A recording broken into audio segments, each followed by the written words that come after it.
নমস্কার ভক্তরা, আলোর সন্ধানে আমরা আজকে রথযাত্রার কিছু গল্প শোনাবো। উড়িষ্যা তথা ভারতের অন্যতম গুরুত্বপূর্ণ ধর্মীয় উৎসব জগন্নাথ দেবের রথযাত্রা। জানুন এই বছরে কবে পালিত হবে রথযাত্রা। এই বছর যেমন দুর্গাপুজো অনেকটা তাড়াতাড়ি পড়েছে, তেমনি অন্যান্য বছরের তুলনায় এগিয়ে এসছে রথযাত্রা। রথ হল উড়িষ্যার শ্রেষ্ঠ ধর্মীয় ও সামাজিক উৎসব। আমাদের রাজ্যের রথ নিয়ে সাধারণ মানুষের মধ্যে যথেষ্ট আগ্রহ ও উন্মাদনা লক্ষ্য করা যায়। আষাঢ় মাসের শুক্লপক্ষের দ্বিতীয়া তিথিতে হয় রথযাত্রা, আর আষাঢ় শুক্লা দশমীতে হয় উল্টো রথ বা ফিরতি রথ। পুরীর মন্দিরের রত্নবেদী থেকে নেমে রথযাত্রার দিন রথে করে নগর পরিক্রম করেন জগন্নাথ, বলরাম ও সুভদ্রা। তারপর মাসি গুন্ডিজার বাড়ি যান তারা। সেখানে এক সপ্তাহ কাটিয়ে আবার রথে চড়ে পুরীর মন্দিরে ফিরে আসেন তিন ভাই বোন।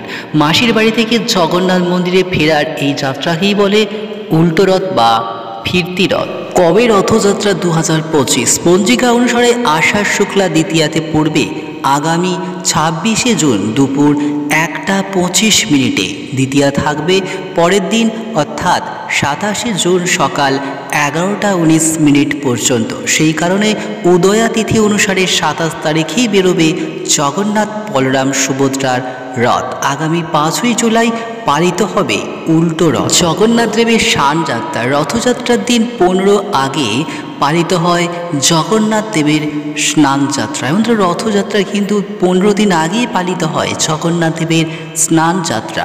উড়িষ্যাবাসীর কাছে এটি অত্যন্ত গুরুত্বপূর্ণ একটি ধর্মীয় উৎসব। মনে করা হয় জ্যৈষ্ঠ মাসের প্রচণ্ড গরমে শান্তি পেতে জগন্নাথ, বলরাম ও সুভদ্রাকে 108 কলসি জল ঢেলে স্নান করানো হয়। জ্যৈষ্ঠ পূর্ণিমা তিথিতে পালিত হয় স্নান যাত্রা। ধর্মীয় বিশ্বাস অনুযায়ী স্নানের পর জ্বর আসে জগন্নাথ, বলরাম ও সুভদ্রার। জানিয়ে রাখি, এই বছর স্নান যাত্রা পালিত হবে আগামী 11ই জুন। দেখছেন আলোর সন্ধানে আমরা। অবশ্যই চ্যানেল সাবস্ক্রাইব করে সঙ্গে থাকুন, আরও ভালো আপডেট আপনার জন্য অপেক্ষা করছি।